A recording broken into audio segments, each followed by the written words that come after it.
মাছের ঝোল তো আমরা অনেকেই অনেকভাবে খেয়ে থাকি, কিন্তু কখনো কি এই সবজিটা দিয়ে মাছের ঝোল রান্না করে খেয়েছেন? যদি না খেয়ে থাকেন বন্ধুরা, তাহলে কিন্তু আফসোস করবেন, খেতে এতটাই পরিমাণে মজার হয়। আজকে আমার বর কিন্তু খেয়ে অনেক খুশি হয়েছে, মাছের তরকারিটা এতটাই পরিমাণে মজার হয়েছে। আর যাদের ডায়াবেটিস আছে তাদের কিন্তু এই সবজিটা খেলে ডায়াবেটিসটা একদম নিয়ন্ত্রণে থাকে।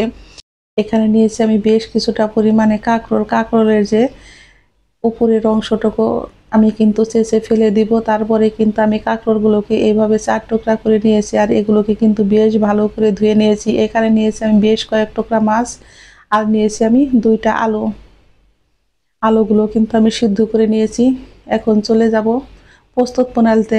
এখানে নিয়েছি আমি ৭ টুকরা পরিমাণে মাছ। মাছগুলোকে কিন্তু লেবু আর লবণ দিয়ে বেশ ভালো করে ধুয়ে নিয়েছি, যাতে মাছের আঁশটা গন্ধ না থাকে। অনেকেই মাছ খেতে পছন্দ করেন না, গন্ধ লাগে। এইভাবে মাছটা বেশ ভালো করে ধুয়ে নিলে আর কিন্তু গন্ধ লাগবে না। আমি কিন্তু এখন এর মধ্যে দিয়ে দেব পরিমাণ মতো লবণ, হলুদের গুঁড়া,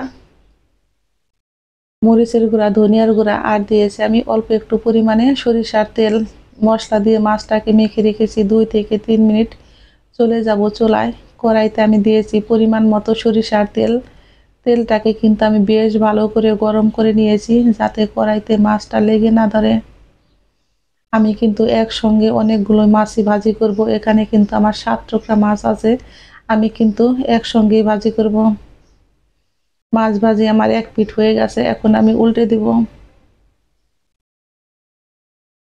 মাছটা কিন্তু ধোয়ার সঙ্গে সঙ্গে উল্টাবেন না বন্ধুরা, তাহলে কিন্তু ভেঙে যাবে। এক পিঠ যখন হবে ৩ থেকে ৪ মিনিট পর মাছটা এভাবে উল্টে দিলে কিন্তু মাছটা ভাজেও অনেক সুন্দর হয়, আর মাছটাও কিন্তু ভাঙে না। সকালে যেহেতু আমার তাড়াহুড়া রান্না থাকে, সেই জন্য আমি কিন্তু একসঙ্গে এইভাবে মাছটা দিয়েই ভেজে নেই। মাছটা আমার ভাজা হয়ে গেছে, আমি এখন চুলাই থেকে নামিয়ে নেব।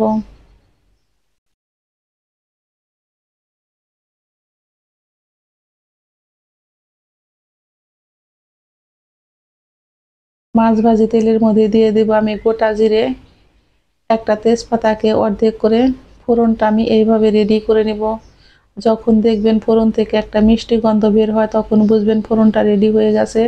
এখন আমি দিয়ে দেব ১ মুঠো পরিমাণে পেঁয়াজ কুচি। পেঁয়াজটাকে কিন্তু আমি চিকন চিকন করে কেটেছি। পেঁয়াজটাকে ২-৩ মিনিট এইভাবে ভাজার পর এখন আমি দিয়ে দেব কেটে ধুয়ে রাখা কাঁকরোলগুলো। কাঁকরোলগুলো দিয়ে কিন্তু আমি আবারও ৪ থেকে ৫ মিনিট খুব ভালো করে ভেজে নেব। কাঁকরোলটা যত ভালো করে ভাজা হয়, তরকারিটা খেতে কিন্তু ততটাই পরিমাণে মজার হয়। দেখতেই পারছেন বন্ধুরা, আমি কাঁকরোলটাকে কিন্তু বেশ ভালো করে ভেজে নিয়েছি। ভাজতে ভাজতে কিন্তু আমার পেঁয়াজটাও একদম বাদামি কালার হয়ে গেছে। এখন আমি দিয়েছি ১ চামচ পরিমাণে লবণ, আর দিয়েছি আমি আলু। একটা আলুকে কিন্তু আমি একটু আধ ভাঙা করে ভেঙে দিয়েছি, কারণ এইভাবে ভেঙে দিলে তরকারিটা কিন্তু ঘন হয়। এখন আমি এর মধ্যে দিয়ে দেব এলাচ, দারচিনি, লবঙ্গ। এখন আমি দিয়ে দেব বেশ কিছুটা পরিমাণে কাঁচামরিচ চেরা। ঝালটা আপনারা আপনাদের পছন্দ অনুযায়ী খাবেন। আলু আর কাঁকরোলটাকে কিন্তু আমি বেশ ভালো করে এইভাবে ভেজে নিব, কারণ আলু আর কাঁকরোলটা যত ভালো করে ভাজা হয় বন্ধুরা, তরকারিটা খেতে কিন্তু ততটাই পরিমাণে মজার হয়। এইভাবে ভাজতে ভাজতে তরকারি কিন্তু 80% রান্না হয়ে যাবে। এখন আমি দিয়ে দেব অল্প পরিমাণে একটু জল কষানোর জন্য, আর দিয়ে দেব ১ চা চামচ পরিমাণে মশলা। এখানে কিন্তু আমার হলুদের গুঁড়া, মরিচের গুঁড়া, ধনিয়ার গুঁড়া একসঙ্গে মিশিয়ে ভাঙানো, সেই জন্য আমি কিন্তু ১ চা চামচ পরিমাণে দিয়েছি। মশলাগুলো দিয়ে কিন্তু আমি আবারও বেশ ভালো করে ৩ থেকে ৪ মিনিট এইভাবে কষিয়ে নেব।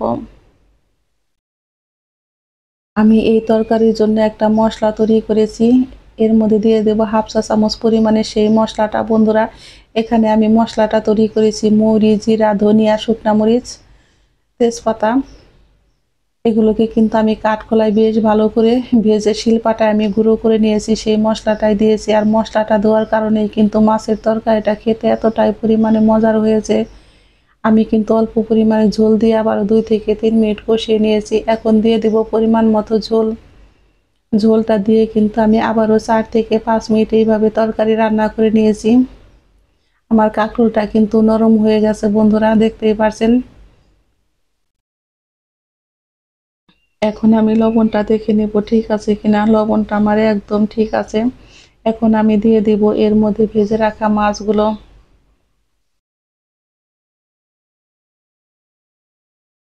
মাছগুলো কিন্তু দেওয়ার সময় একটু সাবধানে দিবেন যাতে ভেঙে না যায়। মাছগুলো দিয়ে কিন্তু আমি আবারও হালকা করে একটু নেড়ে দিব যাতে মাছের গায়ে সমস্ত মশলা ঢুকে।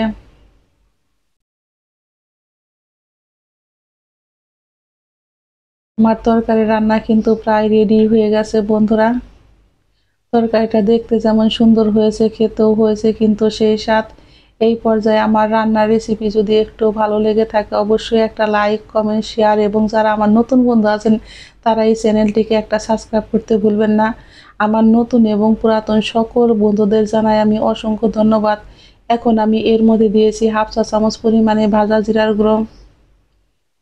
আমার তরকারিটা কিন্তু একদম রেডি হয়ে গেছে। এখন আমি চুলাই থেকে নামিয়ে নিব। নামিয়ে পরিবেশন করে দেখাচ্ছি বন্ধুরা, দেখুন কতটা সুন্দর হয়েছে। গরম গরম ভাতের সাথে খেতে হয় কিন্তু দুর্দান্ত মজার। এই গরমে একবার হলেও এই রান্নাটা করে খেয়ে দেখবেন। কাঁকরোল আলু দিয়ে মাছের তরকারি খেতে হয় কিন্তু বন্ধুরা সেই স্বাদ, দারুণ মজার।